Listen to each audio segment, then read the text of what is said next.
काम तिथेच. अगं आजी पण का? तुझी मासिक काय चालू आहे ना? शिवाय काय कटकटे 10 महिन्याची. अहो काकू, एवढं ना तिला आतमध्ये. आजकाल शिवाशिव कुणी पाळत नाही. बाईला आता घर सांभाळून कामासाठी बाहेर पडावं लागतं ना. तिथे कुठे शिवाशिव पाळणार ती? ये ग मृणाल, ये तू. आल्या मोठ्या, तुमचं मुलं तुमच्याकडेच ठेवा. मला नका शिकू. मी सांगितलंय ना, तू आत येणार नाहीस. खरंच केव्हा मंडळी, जन्म बाईचा खूप गाईचा म्हणत कधी तिचा प्रवास सुरू होतो कळतच नाही.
Thank you.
आपण आलाय.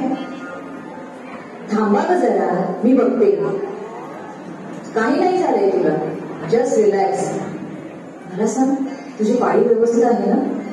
नाही ग, विचार मनातून एकदा येते. वाटलंच मला. पाळी सुरू झाली की सेलिब्रेशन करता म्हणून आणि मेनोपॉजकडे दुर्लक्ष करता. अगं काय बोलतेस तू? मला काहीच कळत नाही. अगं विडाबाई, तुझा मेनोपॉज सुरू झालाय, तोही वयाच्या 40. काय ना आपण बायका इतकं स्ट्रेसफुल लाईफ जगतोय की वयाच्या 35-40 मध्येच मेनोपॉजची लक्षणं दिसायला लागली. अगं सखी, तू थांब जरा, श्वास घे आणि आता तरी स्वतःकडे लक्ष दे.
हॅलो, नमस्कार. या ठिकाणी आता जो श्रावणसरी नृत्य स्पर्धेमध्ये पेशवाई महिला ग्रुपने जे इथे श्रावणाचं नृत्य सादर केलं, यातून एकच मला संदेश द्यायचा आहे. मला संदेश द्यायचा आहे की या ठिकाणी तुम्ही बोर्ड वाचताय की महिला ज्या आहेत, महिलांच्या जीवनामध्ये आयुष्यामध्ये मेनोपॉज हा येतोच, त्यामुळे घाबरून जाण्याचं काही कारण नाही. हा संदेश देण्यासाठी मी इथे उभी राहिलेली आहे. यापूर्वी मी तेच तुम्हाला तुमच्यातून सांगितलेलं होतं की महिला हा घाबरतात. त्यासाठी आपल्याला 3 उपाय आहेत. एक म्हणजे नियमित व्यायाम केला पाहिजे महिलांनी, दुसरं म्हणजे मेडिटेशन केलं पाहिजे, आणि तिसरी गोष्ट अशी की आपल्याला या ठिकाणी आपल्या जी हेल्थ चेकअप आहे ते वर्षातून एकदा महिलांनी केलं पाहिजे.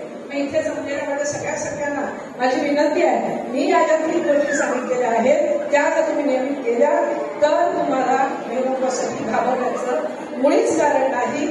धन्यवाद.